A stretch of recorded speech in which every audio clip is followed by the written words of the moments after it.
We lived on the quiet outskirts of Main City, Gettysburg, Pennsylvania. My mother, Coraline, my father, James, my sister, Elena, my grandmother, Kimberly, and myself, Ashley Henry, lived on a small farm. Life was heading down the right road till we soon found out that our father would be heading out for war and leaving us to fend for ourselves. The Civil War had begun, and my father had to go fight for our country. I wanted to go fight, but I was a girl and had to stay behind and attend to my womanly duties.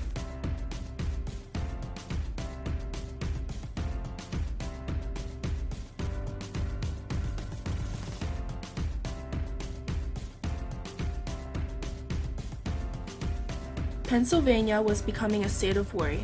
Plans were being made and formations of companies and regiments throughout Pennsylvania were put in place to protect the city. Businesses closed early and curfews were set. The Confederacy was close, and who knew if and when they would invade Pennsylvania. The president called upon 50,000 men to attend to the nation's capital. The Confederacy was preparing to take over the Union's capital, and we had to act fast. Throughout Pennsylvania, men were leaving to go fight the Confederacy and protect our nation's capital. My father was on his way to D.C. He was sent to fight in the Battle of Antietam. As I was deeply worried about my father's safety, I was also becoming worried for my family's safety. My grandmother was becoming sick, and I knew if we had to leave, she wouldn't be able to make the journey with us. Men stood by in Chambersburg and Green Castle. We were not safe, and I didn't know what to do or what actions to take. We had no more money coming in, for all of our crops had died off. Our fields looked like a fire had burned through them. Our constant flow of crops, we had no more. This was not good. The dogmas of the quiet past are inadequate to the stormy present. The occasion is piled high with difficulty, and we must rise with the occasion. As our case is new, so we must think anew and act anew. We must decenter ourselves, and then we shall save our country. Abraham Lincoln, December 1st, 1862. Message to Congress.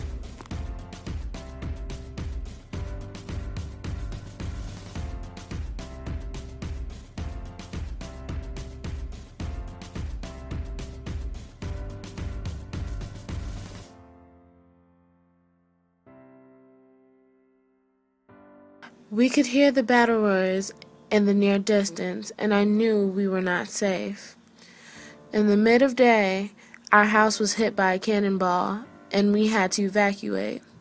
Our house was in ruins, and I could barely walk. I knew that my journey would soon be over, and my family would have to venture on without me.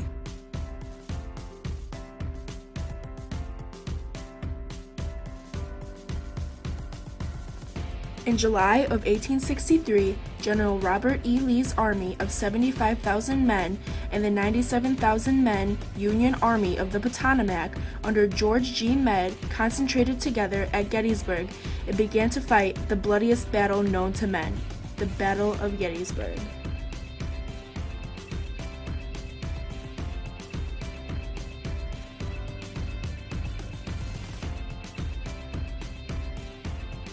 In 1864, Ulysses S. Grant gained control of the Union Army. With him in command, the Union was finally able to hold steady control over the Confederacy. He commanded the 1st Black Army and helped the Union quickly rise to victory. With his Atlanta to the Sea Act set in stone, the South was put into its place. He manages to capture Atlanta and Savannah and burn them to the ground. And from Savannah to the Atlantic, the land roared in flames.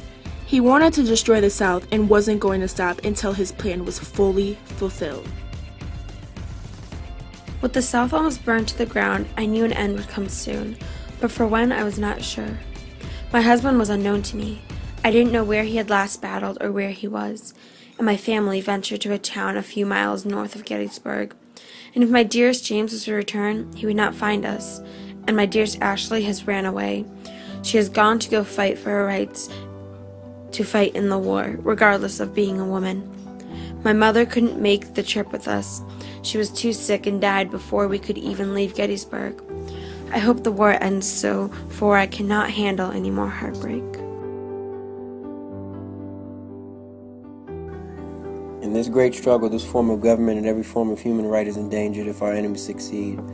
There is more involved in this contest than is realized by everyone. Abraham Lincoln, August 18, 1864, speech to the 164th Ohio Regiment.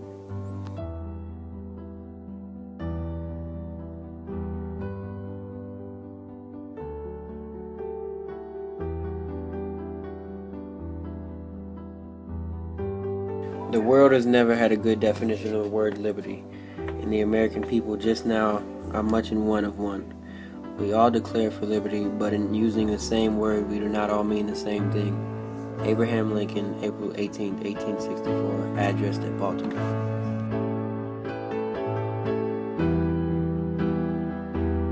In 1865, the war had turned dramatically. Grant was close to a victory over the South, and he was willing to keep fighting. No matter what, Grant was not stopping. In the spring of 1865, Grant captured Richmond, Virginia, and burned it to the ground. Grant soon cornered Lee and his armies at the Appomattox Courthouse, where Lee formally surrendered. The war had ended, but the after effects were still going to affect America dramatically.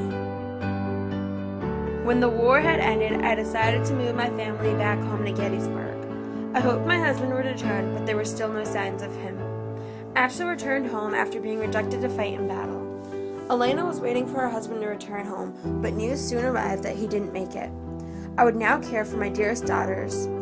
The war was still over outside, but a war was happening inside of me. I was heartbroken. By the end of the war, over 1,094,453 men had been wounded or killed in battle. The Union now had complete control over the South and were planning to unite the two sides like they used to be. The Civil War was over, but America had so much more to overcome. It was not going to be easy to reunite two sides that absolutely hated each other.